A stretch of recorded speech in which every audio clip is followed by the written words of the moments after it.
এ বিষয়ে আরো জানাতে রাজধানীর মহাখালী থেকে আমাদের সাথে যোগ দিচ্ছেন সহকর্মী আদিলুর রহমান। আদিলুর, অসহযোগ আন্দোলনের ডাক দিয়েছে বৈষম্য বিরোধী ছাত্র আন্দোলন, পাশাপাশি আওয়ামী লীগও কিন্তু তাদের জমায়েত কর্মসূচির ঘোষণা দিয়েছে আজ থেকে। আপনি সড়কে কি পরিস্থিতি দেখছেন?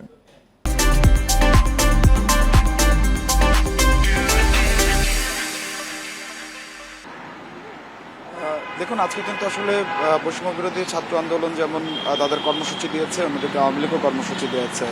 তো এখন পর্যন্ত কিন্তু আসলে সড়কে কোনো ধরনের কোনো প্রভাব পড়তে শুরু করেনি। তার কারণ হচ্ছে যে বৈষম্য বিরোধী ছাত্র আন্দোলনের যারা কর্মসূচি দিয়েছে তারা বলেছে যে 11টার পর থেকে আসলে মূলত তারা তাদের যে আন্দোলন সেই আন্দোলন চালিয়ে যাবেন।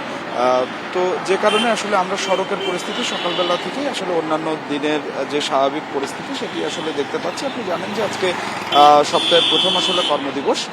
এই সকালবেলায় যাদের অফিসে যাওয়া দরকার বা বিভিন্ন গন্তব্যে যাওয়া দরকার তারা আসলে বের হয়েছেন এবং আজকে থেকে কারফিউয়ের যে নতুন যে সময়সূচি সেটি আসলে নির্ধারণ করে দেওয়া হয়েছে। আগে যেটি আসলে সকাল 7টা থেকে ছিল সেটি কিন্তু আসলে আজকে সকাল 6টা থেকে কারফিউ শিথিল থাকবে রাত 9টা পর্যন্ত। আমরা দেখতে পাচ্ছি যে সাধারণ মানুষের চলাচল বেড়েছে। সাধারণ মানুষ তাদের যে গন্তব্যে বা অফিসে যাওয়ার জন্য সকালেই কিন্তু আসলে বের হয়েছে।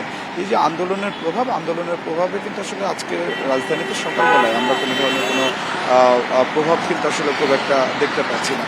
কারণ অন্যান্য স্বাভাবিক দিনের মতোই যানবাহন চলাচল করছে, সাধারণ মানুষ বের হয়েছেন। তবে বিভিন্ন পয়েন্টে আইনশৃঙ্খলা বাহিনীর সদস্যরা সতর্ক অবস্থার মধ্যে আছেন।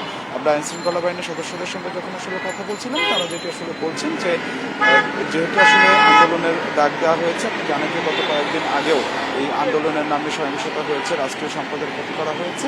এই কারণে আইনশৃঙ্খলা বাহিনীর সদস্যরা যেটি আসলে বলছে যে এই আন্দোলনের নামে যদি কেউ সহিংসতা করতে না পারে এবং রাষ্ট্রীয় সম্পদের ক্ষতি করতে না পারে, সে কারণে আইনশৃঙ্খলা বাহিনীর সদস্যরা আসলে সতর্ক অবস্থার মধ্যেই থাকবে। তো আমার কাছে কিছু লেখার শেষ। আদিলুর রহমান জানাচ্ছিলেন মহাখালী থেকে।